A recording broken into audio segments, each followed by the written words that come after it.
бір жігіт хабарласып жатыр да. Бала туылған ғой енді. Сонда жаңа қандай ат қояйын дейді да. Мен айтып отырмын, Мұхаммед деп қой. Жаңа шариғатта бар нәрселер бар, пайғамбарлардың атын айтып жатыр. Не болмаса жаңа Абду дегенді қосып, мысалы Абдулла, Абдурахман, Абдулғафар, Абдусаттар, Абдужаппар деген сияқты. Мысалы үшін да, Абдурахим десек жаңа жігіт айтады, ауырлық қылмай ма? Естігенсіздер ме осындай? Кейбір жігіттер айтады екен. Сөйтсек бізде бар екен осы сөз ше. Жаңа жас бала қайтыс болып кетсе, аты жаңа пайғамбарлардың атынан болса не дейді? Атын көтере алмапты дейді. Аты ауырлық қылыпты дейді. Соны айтайын ағайындар, шариғатта ондай нәрсе жоқ. Аты ауыр болыпты деген. Мысалы қараңыз, 4 жас, 5 жас, 6 жаста Мұхаммедтер қайтыс болып жатыр ғой. Абдулла, оған аты ауыр болыпты. Мейл 5 жас, 6 жаста Петка, Паша, Сашалар да өліп отыр ғой. Қазақтың атымен де мысалы, любой, Сәкен болсын, Серік болсын, кетіп отыр ғой енді ажал келгендер. Аты ауырлар өлмейді, ажал келгендер өледі. Оларды не ауырлық қылды дейсіз жаңа, Паша Петкалар өлген кезде.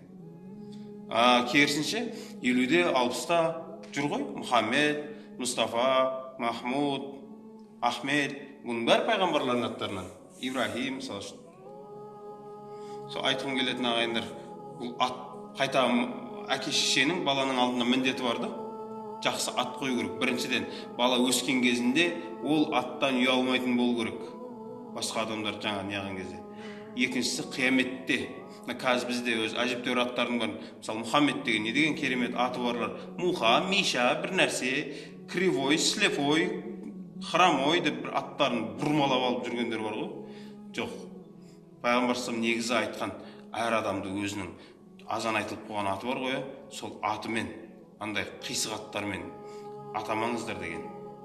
Бізде не дейді оны? Кличка дейді ме? Кличкалармен атамаңыздар дейді. Өзінің атымен атаңдар деген. Қияметте адам баласы өзінің азан қойып айтылған атымен шақырылады. Пәленше, ұлы пәленше деп. Сол кезде жаңа пайғамбарлардың аттарынан болған жақсы. Сол үшін балдарымыздың аттарын қояйық. Қараңыз, біз не айтып жатырық? Ат ауыр болады деп. Ал пайғамбар саллаллаху алейхи айтады, Алла тағала ең жақсы көретін ат қандай ат?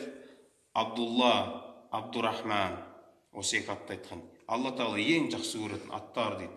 Бұл аттардан ауыр ат жоқ та негізі, өйткені пайғамбар саллаллаху алейхи айтты. Бұл екі аттың да несі? Рахымдының құлы, Алланың құлы деген сияқты да. Сосын осы нәрсені айта жүрейік. Ат ауыр болады, исламдағы ат ауыр, ондай нәрсе